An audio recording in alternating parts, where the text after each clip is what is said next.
پہنچتا ہی گیا ہے اور ایونچولی میرے خیال میں اب تو تقریباً سارے کیسز میں ہی ریلیف مل چکا ہوا ہے مریم نواز صاحب.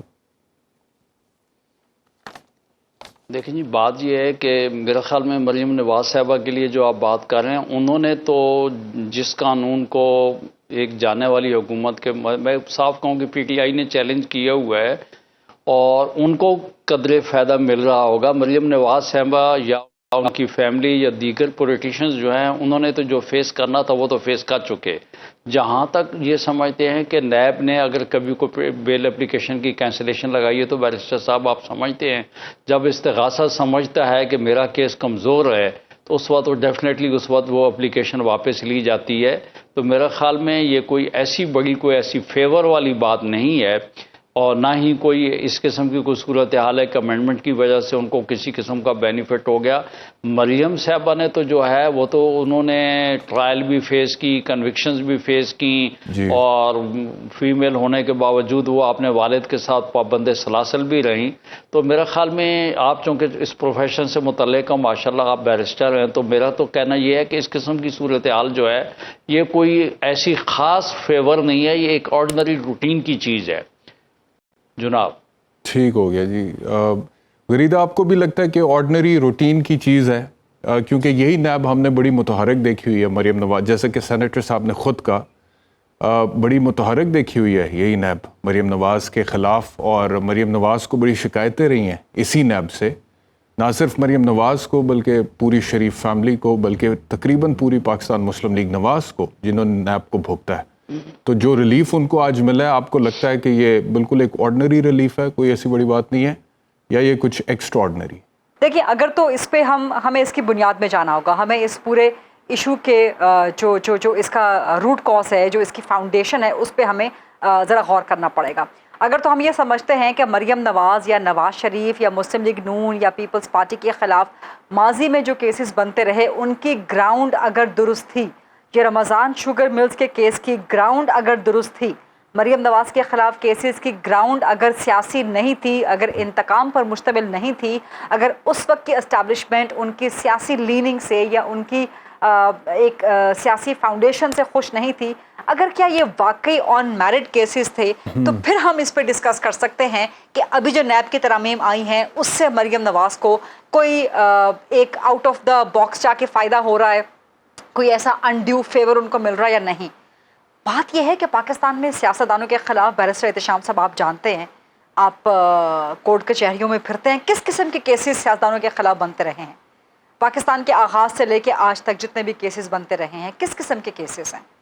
صرف اس لیے کہ سیاستدانوں کو کٹ ٹو سائز کیا جاتا رہے، ان کو مینیپولیٹ کیا جاتا رہے، ان کو مینوور کیا جاتا رہے، ان کو پریشرائز کیا جاتا رہے، ان کی پولیٹیکل لیننگز کو یا ان کی پولیٹیکل آئیڈیالوجیز کو ٹیم کیا جاتا رہے. تو یہ کیسز اسی طرح کے مریم نواز کے خلاف بھی بنے، مسلم لیگ نون کے باقی لوگوں کے خلاف بھی بنے، پیپلز پارٹی کے خلاف بھی بنے. اس کیس میں تھا کچھ نہیں رمضان شوگر ملز کے کیس کے حوالے سے، اس میں مریم نواز کو بلا وجہ گھسیٹا گیا، بلا وجہ آپ یہ کہہ رہی ہیں کہ جب وہ اپوزیشن میں تھی مریم نواز صاحبہ تو یہ کیسز جو بنے تھے، آپ کو میری آواز آ رہی ہے غریدہ؟ ٹیک اپ کی ہوئی ہیں، تو دیکھتے ہیں کہ سپریم کورٹ اس حوالے سے. جی مجھے آپ کی آواز اب آ رہی ہے بہتر. میں نے کہا تو آپ یہ کہہ رہی ہیں کہ مریم نواز صاحبہ کے خلاف جو نیب کے کیسز بنے تھے اس ٹائم پہ جب وہ اپوزیشن میں تھیں، وہ پولیٹیکل وکٹمائزیشن تھی، آپ یہ کہہ رہی ہیں، اور پاکستان میں پولیٹیکل وکٹمائزیشن سیاستدانوں کے ساتھ ہوتی رہی ہے. سینیٹر صاحب کا بھی میرے خیال میں یہی پوائنٹ آف ویو ہے، آپ کا بھی یہی پوائنٹ آف ویو ہے. لیکن پی ڈی ایم کا جو دور حکومت تھا 16 مہینے کا، اس میں یہ پولیٹیکل وکٹمائزیشن الحمدللہ ختم ہو گئی. نہیں، مجھے آپ ریفر کیجئے کہ آپ کون سے کیس کی بات کر رہے ہیں. میں تو آپ سے پوچھ رہا ہوں، مجھے تو کچھ پتہ ہی نہیں. ابھی آپ نے مریم نواز کے بارے میں سوال کیا ہے نا، تو مجھے کسی شخصیت کا حوالہ دے دیں تاکہ میرے لیے آسانی ہو جائے. میں تو آپ سے پوچھ رہا ہوں کہ آپ کی کیا رائے ہے، آپ کے خیال میں کہ وہ political victimisation P D M کے دور حکومت میں ہوئی ہے کہ نہیں ہوئی ہے؟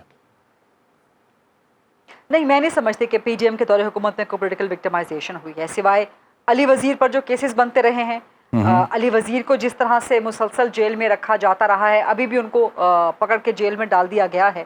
تو یہ چھوٹے صوبے پھر ظاہر ہے پھر خیبر پختونخوا سوال تو کرے گا آپ سے کہ آپ کیا کر رہے ہیں. صرف ڈومیسائل کا فرق ہے، لیکن جہاں تک آپ کا تعلق اگر، یا آپ کا اشارہ اگر، معذرت کے ساتھ تعلق نہیں، آپ کا اشارہ اگر